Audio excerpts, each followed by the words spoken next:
and this is my weekly address to my Biafran fans on facebook.com/HNN Africa. Well, first of all, I want to say hello to everybody, and it's been a beautiful week. There have been ugly parts of this week, but I'm going to reiterate on all of them. The good part of this week was that all our work has paid off. Every form of activism everybody has been involved in, from all the IPOB and Massa protesters that went out there, to those of us on social media that have been posting day and night for the release of Nnamdi, unconditional release. We got it. Nnamdi was released on the 16th. First on the 15th, his charges were dropped by the feds. When I say feds, that's what we call them in America, the federal government. The Nigerian feds dropped his charges. The DSS dropped his charges. And, he was given bail about 30 days before, but there were some conditions with that bail. But this time, this judge said, listen, all charges dropped. The next day on the 16th, Justice Ademola said that he must be released as soon as possible. His father, Israel Kanu, thanked President Buhari for releasing his son from custody. He thanked all the supporters, all the IPOB and MESOP supporters, all the activists that were involved in this. Myself being one of them. I like to work underground. I was on the phone with Amnesty International, USA, and other agencies. I wrote a letter to CNN and I made a recording that CNN should post on their personal essays. That page on CNN iReport has not been updated for weeks and weeks. God knows when it'll be posted, now that the story will be stale. The person we posted the story for has now been released.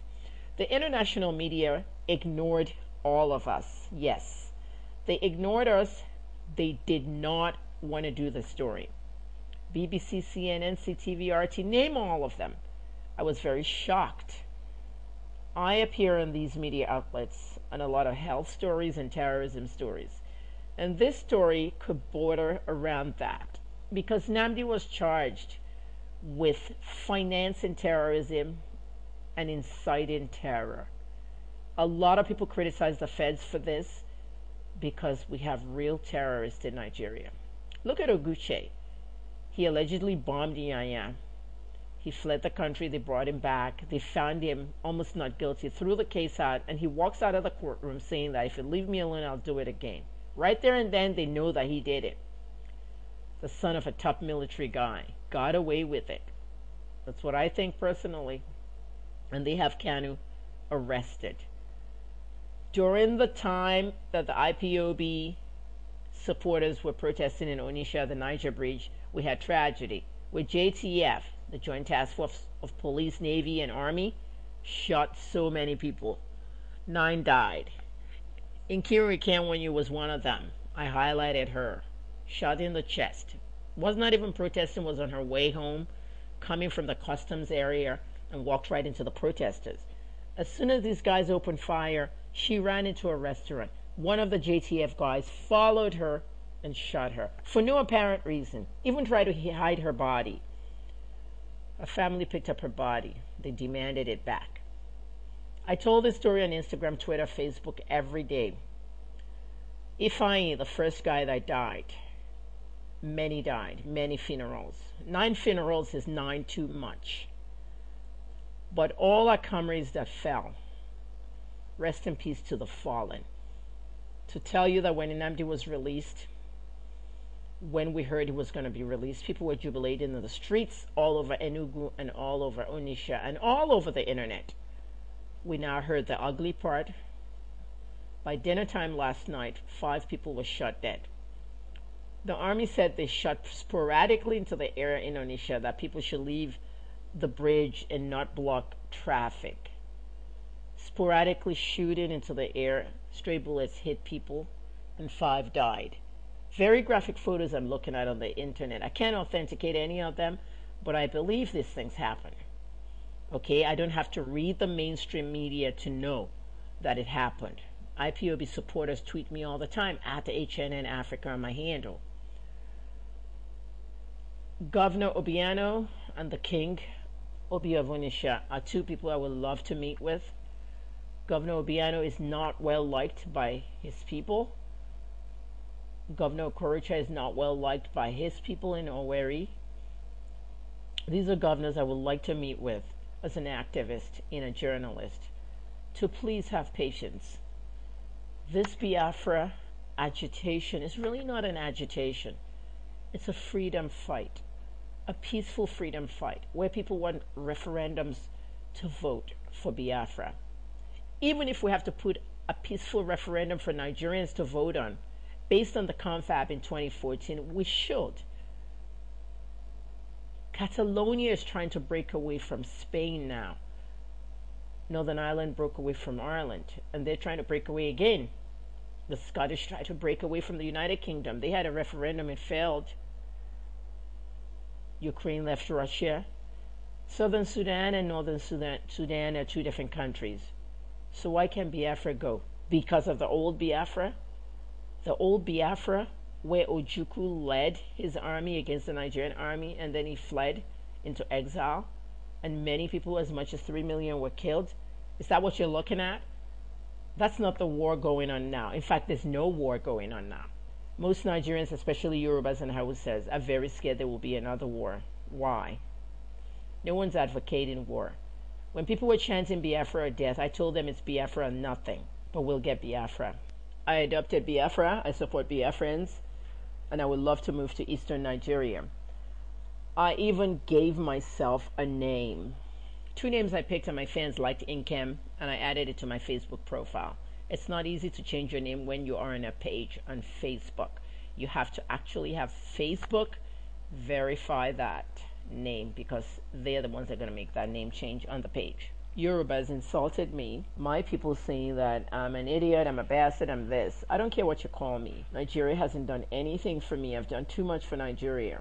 We come out here talented as hell from foreign countries, and we bring our talent home, and yet we're not appreciated.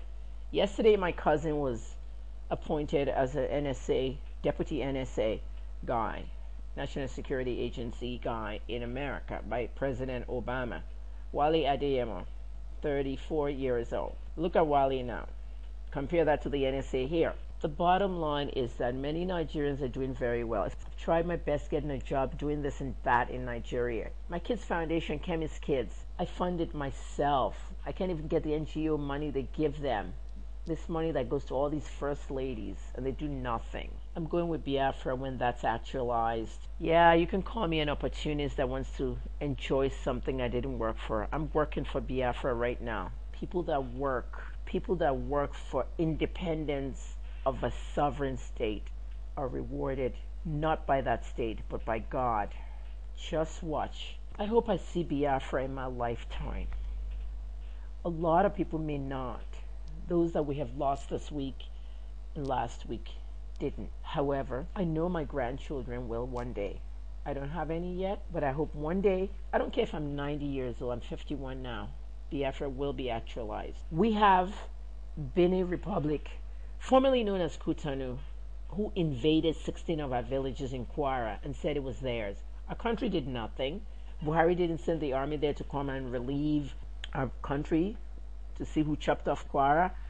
That's because they know that it's not ours. So why are we fretting about Biafra? The Biafrans own eastern Nigeria. I'm one of them. I'm Kemi Olunloyo, Madam KOO, Ada Biafra. I like the name. Some of you say I'm looking for a man in Biafra. It doesn't matter. I'm not married. Maybe that's where the right man will come from. Stop the tribalism, Yoruba people. Love each other. Let the Biafrans go. They don't have to be Nigerians. Love the concept, love the people, and I'm very sympathetic to everyone that died in the 70 war, 1967 to 1970. 3 million people, children starved like hell. Some of those children were taken away by the British. We don't know who they are now. But there's some Igbos out there in England that grew up there. Many of them Biafran children. A lot of them don't like to identify themselves. And one wrote a book. However, this is not about war. Think about it very well. Nnamdi is released now. What's next? Nnamdi should rest. and start working towards a peaceful referendum for his people. He's the leader of the IPOB. As far as I'm concerned, he's my leader. Masab is now BIM, Biafra International Movement, or whatever that stands for. Owazirike is not friends with many of the youth. Ohaneze Indigbo is talking about the 2014 confab to be implemented. This is a sociocultural group that many of the youth don't really trust. All these elderly Igbos who are in the government who don't want Biafra, Chief Iwaya was saying that Biafra protesters and non-entities, these guys are morons. They need to go sit down. Just like they had the old republic, they need to go to the old whatever. Okay? Biafra isn't old. Biafra is revived. The sun rises in the east, where people wake up early and work hard. We all know what comes out of Aba. Goods made in Nigeria, right? Call it fake. People are working, right? Around here in the western Nigeria, where the sun sets, what do people do here? They hit the clubs. Can't wait for the sun to set, right? Didn't work all day. And those of you emailing me all day long about Oduduwa Republic, I'm not the voice of Oduduwa Republic. Go to Fanikayede and all these Yoruba people that you really, really respect, the leaders, and tell them to help you with that. I'm not Yoruba anymore, I'm Biafran. I thank you for listening, Madam KOO Ada Biafra. Hello, this is Madam KOO, and it's the 18th of December 2015, Friday night. And this is my weekly address to my Biafran fans on Facebook.